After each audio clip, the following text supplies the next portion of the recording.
to the FIT4Privacy podcast with Punit Bhatia. This is the podcast for those who care about their privacy. Here, your host, Punit Bhatia, has conversations with industry leaders about their perspectives, ideas, and opinions relating to privacy, data protection, and related matters. Be aware that the views and opinions expressed in this podcast are not legal advice. Let us get started.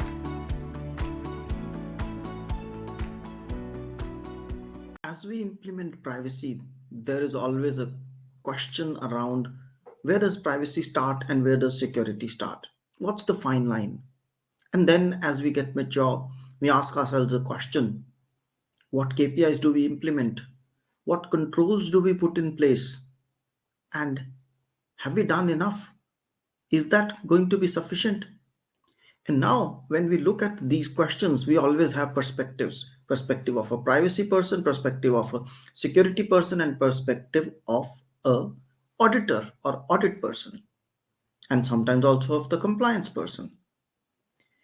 And how about talking to somebody who has done all the roles, that is, been in privacy, been in security, been in audit, and has a perspective on all these topics? I'm talking about none other than Kimberly and Kimberly Lancaster, who is serving as a privacy manager in a fintech, and she has also been in consulting. So let's go and hear from her how she sees these things. So here we are with Kimberly. Welcome, Kimberly. Welcome to the show. Thank you. Very happy to be here. Same here. Very happy to have you. And let's start with our standard question. How would you describe the GDPR in one word? Involved. Involved. Wow. Maybe throw some light on it. What do you mean by involved? I mean involved because it was a regulation that actually brought all areas of a company together around privacy. Normally in a privacy organization, you work with specific groups, your engineering team, your marketing team, those kinds of teams across. But GDPR actually opened the door for privacy professionals to reach out and work with everybody in their company. Awareness, training, process documentation, those are all areas that really it's involved. So Interesting. I have had many words when I asked this question, but involved, I think, is the first time. And it's a very good word in a very good way, because when we look at the GDPR, you rightly said it, everybody's involved, and not only inside the company, outside as well. And there's a lot of involvement around it. So very profound, very nice word. Now, you've been in the field of privacy, you've been in security, because if I understood well, you've been a CISO for some time, and now you're a privacy manager. So how do you see the fine line between privacy and security? I mean, help us understand, where does it start and where does it end? Or if it does start and end, of course. Privacy is really based on the requirements and rights of individuals around their data. Security is how we secure the systems where that data is stored or processed. I don't see a line between the two. You may have different individuals, different teams, but the interaction between the two, it really is a partnership. You can't secure data and understand how to properly keep the bad guy out without security. You need to understand from the privacy perspective, the security team needs to understand why they need to do certain things. It also comes down to a point that if you have a solid partnership between the two teams, you build a foundation for maturity for your organization that allows continued growth. It allows for additional uses of the data with the proper consent. It allows for maintaining and monitoring for the bad guy to not come in and appropriate data that he has no right to. It also allows for growth and learning. I'm a firm believer in opportunities to cross-train into understanding what is important for a security team. What are their goals? What do they want to achieve?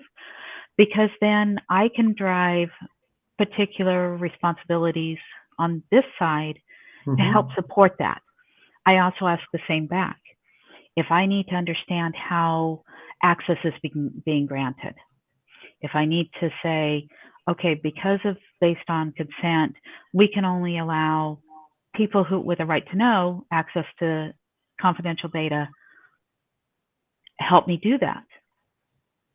So there's a lot of opportunity here for co-alignment, and the line really should not begin or end. It should be a continuous interweaving through the organization and through the opportunities to work together. I think I fully concur on that. There is no line between the two. It's so interwoven, so integrated, with a different perspective of looking at the same thing. That is achieving privacy and security together, because there's no privacy without security. And you can put the best security in place, but if you don't think of privacy, then also it doesn't help the individual. So both are needed. But I'm tempted to ask you another follow-up question on this one. That is, sometimes we see in some organizations, especially the mid-sized ones, that privacy and security is a one department. Now, of course, we do realize there needs to be synergy, alignment of goals, and so on. And having them separately, of course, has the advantage: two teams, some friction, some challenges, everyone have their own goals, and it moves forward. But that works for the larger organizations. But for the mid-size, you usually see there's a director of privacy and security, or a manager for privacy and security, or a vice president for privacy and security. So what's your view on that? Is that a good solution based on your experience, since you've done both privacy and security? It depends on the company, and it depends on the environment. I've been in opportunities where there's been separate teams, where there's been separate organizations, down to where there's one-on-one, one privacy, one security. The real key behind it, and the real driving factor, is the commitment for those teams, whether they be an individual, whether it be one person doing all of it, to really taking a hard look at what they're trying to achieve. And then also the bigger commitment has to come from the executive management of the company. They have to support the decisions made. They have to understand why those decisions are made, and they need to help drive those decisions across the company. When you're talking a smaller company, you've got a small medium business that maybe has less than 50 employees. This is a great opportunity for the privacy or security person to train, to give awareness, to support their coworkers through conversation, through understanding what their requirements are to do their daily job, through the goals of the business. Everybody gets busy in the day, and you're trying to achieve everything you need to achieve. But having that little tidbit in the back of your brain is really important. And small company, individual proprietorships, to, mega companies, the privacy and security team really should be a driver of awareness. And, I think, go ahead. No, just to kind of add to that thought, when you have those types of situations where you've got a smaller company, it often works to have company meetings around things like this, to bring everybody together so that you can talk about it. Absolutely. So that you can understand how it would impact, the marketing person, how it would impact the salesperson. And then the privacy person or security person can go back and start to formulate ideas how to support them. I think you hit a very important point. Most people think that when it comes to privacy or security or audits, give me a template, give me an approach, and it will fit in. While these are complex matters, even data management and compliance as well, and few other departments, these are complex matters based on the size, scale, industry, region, and many other factors which are difficult to describe. The decision needs to be made, even the culture in the company as Yeah. well. So all those factors combine to say, do you need a security and privacy office together, separate? In fact, I have also worked in couple of companies. Even within privacy, the responsibilities are split into two departments, being the regulatory and legal part is with the legal teams, while the business side of communication, engaging with business, guiding them on what to do, how to implement those policies, that's on the business side or operation side. And that's another model. So there's not only one saying privacy and security or privacy and security being Right. separate. But the important point you highlight is one size does not fit all. So find Right. your own creative solution based on your specific factors. Yes. And that leads to another standard question, because sometimes in consulting or when as a privacy manager we are there, what are the 3 to 5 KPIs I should implement? Of course, Yeah. we all know that, but I'm still keen to tap into your wisdom and see what are these 3 to 5 controls or KPIs you see, and why would you recommend them as well? What's the rationale behind those KPIs you would recommend?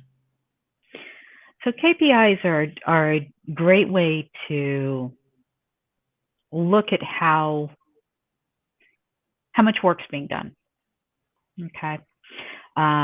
Number of data subject requests that come in, number of privacy impact assessments that you've completed, number of reviews that you've done with your product team, number of engagements or training awareness that you've completed across the company. When we talk about KPIs, one of the key factors that I think is really important is based on the size of the company, based on the awareness of the company around their maturity is a very key factor in driving those KPIs, because those KPIs are going to change over time. Yeah. When you have a young company or a lower maturity level because they're just starting out, one of the key factors is really to understand how much is coming in, how many things are we seeing, how many times are we engaging with the other teams, are we really talking to the engineering team about possible situations that could occur from new products, how, privacy by design. And then as the company matures, yes, you want to know how many DSARs you've received. You want to know how fast they've been processed. Are you meeting the regulatory? But then you also have the components of, are you doing what you need to from a regulatory standpoint? Are you conducting internal reviews to make sure that your processing documentation is accurate? Are you making sure that you have owners for each processing activity? Are you validating that processing activity against your privacy policy for consent? So as the company grows, as things happen, and everybody wants to take on more and more work and grow a company, you've got to do it in stages. So Indeed. I'm a very firm believer in, don't eat the elephant all at once, tackle what you can, but continue to have that plan to move forward. That's another good point you mentioned, that you can always set 3 to 5 KPIs, but those also will change as you evolve, as you mature in, and those are based on the maturity you are in. But I understood that you're also an ISO lead auditor. Is that true? Yes, that is correct. Okay. If that is correct, then I have another question which I would like to ask, which is similar to the KPIs. Uh, and it goes in the direction of privacy controls. So, from an ISO lead auditor perspective, what privacy controls would you recommend? Because KPIs are little different and controls are very different, especially those who are in the field. We understand the difference. So, I'm keen to tap into the knowledge or wisdom around the controls as well, because those are to be demonstrated on an ongoing basis or regularly, let's put it like that. Exactly. So the great thing about ISO is that it is a security-based audit. And 27701 actually brings in, 27017 and 18 had controls that were based privacy that you could add on top of 7001. I love 27701 because it actually gives me the opportunity to do an in-depth audit, which then drives a lot of KPIs. Are we making sure that we have all of the components documented? Do we understand the data flow behind where our data goes? Yes, I've got a user that puts it in the UI. Where all does it go after that? And how is it being processed? Within that workflow and within that data processing, who has access? How are they gaining access to the data? How are we securing the system?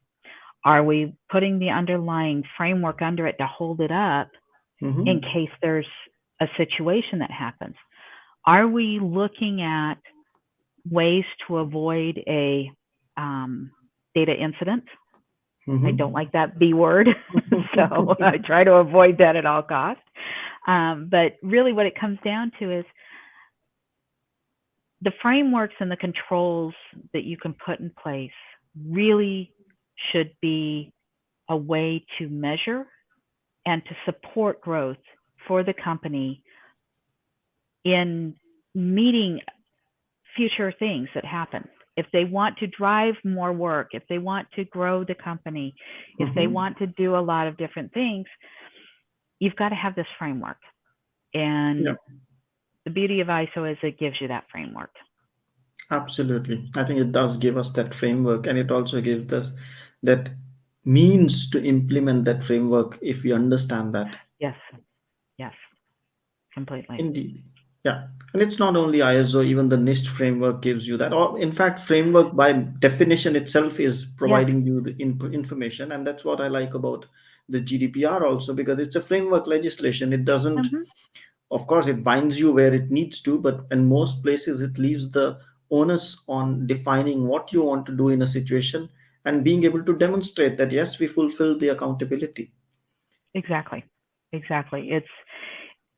the accountability that each of these brings. GDPR, here in the US, you've got a series of new legislation going through and being passed. You've got individual country region laws that impact privacy. So understanding that framework as a whole is so critical. And being a lead auditor, one of the great things that I was able to learn from that was it's a big picture.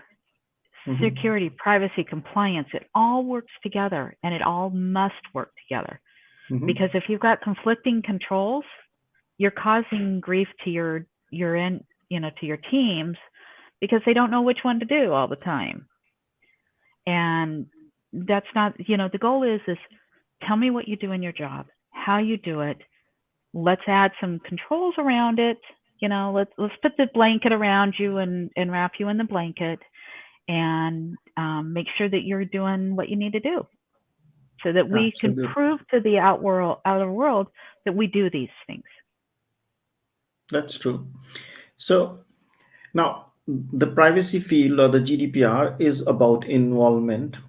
And then we have privacy and security working together. We have the KPIs and we have the controls in place. But still, when we look around, we are not at a stage in privacy maturity, at least at an overall level, where things should be, because technology has been leading and laws have been catching up. And it's thanks to these laws, which people hate sometimes, but we are talking about it. So when you look at the situation more, say, a little bit from a distance, what is your concern about the current state of privacy affairs, if there is one? There is one. I think the biggest thing that sits on my mind is that there is a lack of documented data processing by companies and the validation that they have the consent to use that data in that manner. Whether it be through contractual, whether it be through terms of T's and C's, whether it be through their privacy policy. There is, we've seen different situations with some of the social media that have come up where people were not aware that their data was being processed. There's also to add to that, I think that there's a lack of awareness on an individual's part of exactly what data they're giving to a company. We go in and we use an app on our phone. Do we really understand what that app is gathering about us? And I've got a son who loves his apps, but he's very cognizant of what they gather. He reads their privacy policy. He looks at stuff. Well, I've kind of drilled it in his head. So, read stuff, understand what they're doing with your data, because that data's there. It doesn't go away. It lives for a very long time unless you ask them to remove it. And absolutely. But I think sometimes we being in privacy field also get into more of saying a little bit too far from reality. I mean, I'm at the board of one of the companies and they were asking me some questions like, what's your favorite color and what's your favorite song and things like that. And I was like, no, that's personal information. How can I tell you what's my favorite color, what's my favorite song? Because it reveals my personality. yes. And then my son also happens to be contributing to that organization. So I said to my son, hey, who was behind this idea? Because were you in the meeting? And he said, yes, of course. I was the one. And I was like, oh, it's against privacy. Why do you expect everyone to share that? And he said, come on. Yeah. If somebody knows about which is your favorite color, what is your favorite song, and a few more information, what do they gain? What can they do? What harm can they make you? And I was like, oh, because now that my son proposed that idea, the perspective shifted from idea being bad to, the parental affection. And I was like, maybe you are right. And then I hesitated in terms of giving that idea. And amongst the board, probably I was the last one when they asked me. I reluctantly or more willingly than before shared it. So sometimes we being in the field of privacy or security get very narrow-minded or very focused. But I'm glad your son also, reads privacy policy. So is he a privacy expert? No, not at all. Not at all. But he does try to understand what's going on. And it's because we've had some conversations around, do you realize? And when you talk to people, I think one of my most favorite conversations I had was with an engineer about 5 years ago. And he's like, well, the data in the system's all mine. And I'm like, okay, let me ask you this. If it's all yours, did you personally gain consent from those users to do what you want to do with it? And he looked at me and he says, oh, wow, I never thought of that. Yeah. And so I pulled up our privacy policy at the time and I said, let's talk through this. Let's figure out what we can do within the consent. Or do we need to go gain additional consent for this? Do we have, and it was a 30-minute meeting, ended up being 2.5 hours. And at the end, he came back to me and he says, I want to be one of your privacy champs. He says, I want to learn. And to me, that is one of the most amazing things because I can learn from him on his coding and how he works and why he works. And having that breakthrough with that individual, those are the situations that really help bring that framework back into place, because Exactly. then you know that people are thinking about it. Yeah. And I think there are two elements in field of privacy and even security that matter a lot. One is the context, and second is the Yes. perspective. And of course, the third one, if you were to look at it, would be culture. But if we Yeah. merge those two or three elements, that's when you find the real solutions. But at this moment, I'm tempted to ask you some choice questions, nothing Okay. right or wrong about them. And I would say, All right. if you were given a budget of, let's say, 50,000 euros or dollars, I think you're in Hawaii, so let's talk about Yep. dollars. So Okay. $50,000, and you had a choice between doing an audit or doing a strategy. So which one would you choose? I would choose the strategy. And the reason Interesting. why is because I can conduct smaller audits. I can conduct conversations. I can conduct, ask questions. That gives me the opportunity to get to know people, get involved in what they're doing, understand their goals, versus coming in with an audit and a checklist and say, do you do this, this, and this? By investing in the strategy, I actually am helping build the next steps. I'm defining where we want to go. I can align that to what my engineering team, my marketing team, my operations team, my CEO and CFO, where they want to go. And that strategy gives the basis for the next steps. I fully agree with you. Of course, the other way also, it's practically possible. But moving on, we talked about the KPIs and we talked about the controls, and both have a different perspective as we discussed.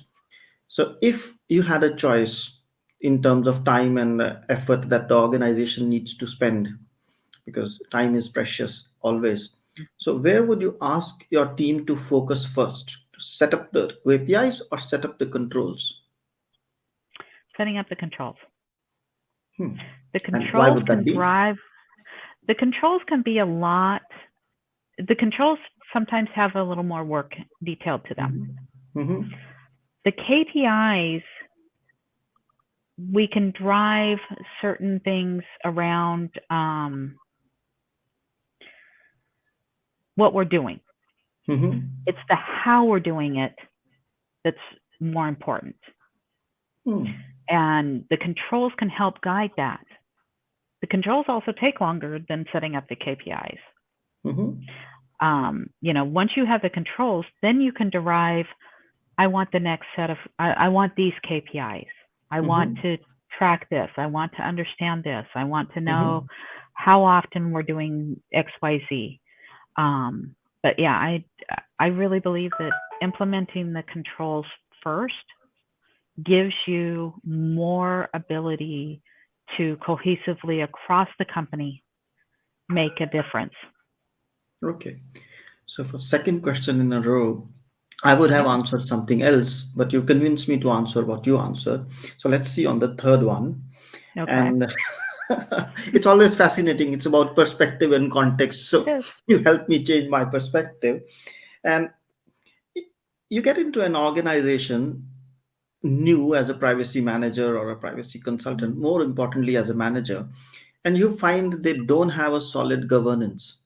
But you also see that there is a lack of, what do you say, policy perspective. That is, there's no cohesive scope. So I know some people will bundle privacy policy under governance, but I'm, for the purpose of conversation, saying separately. So you have a choice to invest in creation of policy and procedures versus setting up the right governance. So which one would you start with? Oh, good question. Good question. You have to have policy. It's like, that's your guiding point. You can, I don't expect my partner teams to understand GDPR in any depth. What I ask them to do is understand the policy that's been written that supports GDPR. and how it impacts them.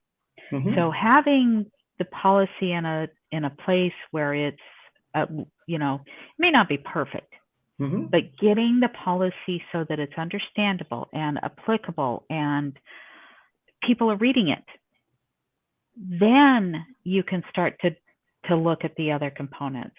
You have a policy, you refer to a policy with your framework, Mm-hmm. you refer to your policy with the processing that you do from and everything. So policy for me is the first step. Okay, interesting. So third one, I can say I had a different opinion. Okay, I'd love to hear your opinion. Well, yeah. I mean, I would think I would start with governance, because if I create a policy Mm-hmm. and I don't have governance, then I would be dry. But if I create a governance, then eventually at a certain point, the stakeholders would say, how about creating a policy? And then I would achieve that one. But as we said, there's no right and wrong answer. And these are the Right. questions I generally invent as part of the conversation. So and I also think about what you would answer and what I would answer. And then I ask Mm-hmm. that. And you have helped me change my perspective on 2 points. So that's always good. And I think it's always good to have perspectives. That's what it is all about. Exactly. So now, based on this conversation, if someone wants to know about what does your company do, Marketa, right? It's a fintech. It's Marketa. Yes, we're a fintech.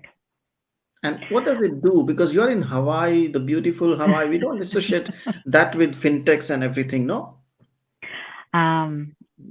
Marketa is actually a wonderful company that has an amazing culture, and the products are very unique in the aspect that our founder wanted to create a way for companies to use virtual cards and to use payment methods that were a little outside of the normal. Everybody's used to using their credit card and such. And so he built out this company, and I would definitely say if someone's interested, there's some amazing information on our website, and please check us out. You definitely make me more curious than my earlier visit, and it makes me curious to see what did I miss out, because you create some suspense. Now, based on this conversation, if say somebody says they want to get in touch with Kimberly for whatever reason, what would be the best way to reach you? Through LinkedIn. That would actually be the LinkedIn. best way. Okay. So at least I take that priority. We connected on LinkedIn. And now, it doesn't feel like that we've spent 30 plus minutes together, but that's the reality when I look at the clock. And before I say thank you and goodbye, is there any one final message you would like to pass on privacy matters? I think the biggest thing is awareness. Read, understand what's going on, talk to people. For me, part of the joy of being in the privacy field is being able to show people why it's important. Why it's important to them, why it's important to their, and making sure that they understand that there are a lot of different things that are happening in the world, and they need to, understand who to ask, reach out. Privacy is a great thing. I'm a firm believer that you don't have data protection without privacy, and you don't have security without privacy, and you don't have compliance without privacy and security. And so it's always fun to teach people how it impacts them in their daily lives. And that's why I enjoy doing this so much. For sure. I can see that you enjoy and you like to connect, interconnect, and involve everything. So that's wonderful to have you, and it was a pleasure. It was as Thank if you. the time My just flew pleasure. by. So thank you so much for your time. It was wonderful to have you. No, thank you. I really appreciate this and loved the conversation. Thank you. FIT4Privacy helps you to create a culture of privacy and manage risks by creating, defining, and implementing a privacy strategy that includes delivering scenario-based training for your staff. We also help those who are looking to get certified in CIPPE, CIPM, and CIPT through on-demand courses that help you prepare and practice for certification exam. Want to know more? Visit www.fit4privacy.com. That's www.fit4privacy.com. Thanks for listening. If you liked the show, feel free to share it with a friend and write a review. If you have already done so, thank you so much. And if you did not like the show, don't bother and forget about it. Take care and stay safe. Until next time, goodbye.